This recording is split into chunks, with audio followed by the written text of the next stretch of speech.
नमस्कार दोस्तों। आज हम वीर शिरोमणि महाराणा प्रताप के बारे में जानेंगे। 9 मई 1540 को कुंभलगढ़ में जन्मे प्रताप का 1572 ईस्वी में गोगुंदा में राज्याभिषेक हुआ। महाराणा उदय सिंह जो कि महाराणा प्रताप के पिता थे, उन्होंने जगमाल को अपना उत्तराधिकारी बनाया था, मगर सरदारों ने उसे स्वीकार नहीं किया और प्रताप को गद्दी पर बिठा दिया। मेवाड़ के पहाड़ी प्रदेशों में टीका के नाम से विख्यात प्रताप ने अपने पिता के साथ जंगलों, घाटियों एवं पहाड़ों में रहकर कठोर जीवन बिताया। मुगल आक्रमण के कारण राज्य की व्यवस्था संतोषप्रद नहीं थी। मेवाड़ की आर्थिक स्थिति भी अच्छी नहीं थी। चित्तौड़, बदनौर, शाहपुरा, रायला आदि मेवाड़ के सीमांत भाग मुगलों के हाथ में चले गए थे, जिससे राज्य की आय और प्रतिष्ठा घट चुकी थी। इन समस्याओं को हल करने के लिए प्रताप के सामने 2 मार्ग खुले हुए थे। या तो वह अकबर की अधीनता स्वीकार कर सुविधापूर्ण जीवन बिताए, या अपना स्वतंत्र अस्तित्व और अपने देश के गौरव की प्रतिष्ठा बनाए रखे। दूसरे विकल्प के लिए उसे अनेक कष्ट उठाने थे, फिर भी उसने दूसरे विकल्प यानी संघर्ष को चुना। उसने कुंभलगढ़ को अपना केंद्र बनाया। अकबर किसी भी तरह मेवाड़ को अपने अधीन करना चाहता था। उसने समझौते के प्रयास किए।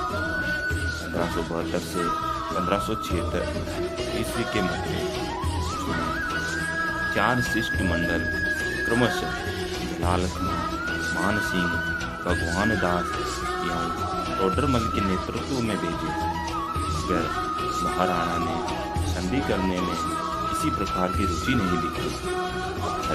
मेवाड़ को मुगल आक्रमण का सामना करना पड़ा। 1576 ईस्वी के प्रारंभ में अकबर अजमेर पहुंचा और मान सिंह को मेवाड़ अभियान का नेतृत्व सौंपा। 3 अप्रैल 1576 को मान सिंह अजमेर से ससैन्य रवाना हुआ और मांडलगढ़ पहुंचा। यहाँ अपनी सैन्य तैयारी पूरी करने के बाद वह उदयपुर की ओर बढ़ा तथा बनास नदी के तट पर मोलेला में अपना सैन्य शिविर लगाया। प्रताप भी अपनी सेना के साथ लोसिंग पहुंच गया। 18 जून 1576 को अमनौर के पास मुगल सेना और महाराणा प्रताप की सेना के मध्य युद्ध हुआ, जो हल्दी घाटी के युद्ध के नाम से प्रसिद्ध है। प्रताप की सेना में रावल यानी कि सेना का अग्रिम दस्ता की कमान हकीम खां सूरी के हाथ में थी, जबकि मुगल सेना के रावल में सैयद आसिम बहरा, मोहम्मद बादशी, आसफ खां और जगन्नाथ कछवा जैसे सेना नायक अपनी अपनी सैनिक टुकड़ियों के साथ नियुक्त थे। युद्ध के प्रारंभ में मेवाड़ी सैनिकों के तीव्र आक्रमण और वीरतापूर्ण युद्ध के स्वरूप में मुगल पक्ष अग्रिम पंक्ति व बाएं प्रश्न को छिन्न भिन्न कर दिया। बदायूं जो स्वयं मुगल सेना की ओर से लड़ रहा था और अपने ग्रंथ मुंतखब उत तवारीख में इस युद्ध का प्रत्यक्ष वर्णन किया। दिखता है कि इस हमले से घबराकर मुगल सेना भेड़ों के झुंड की तरह भाग निकली।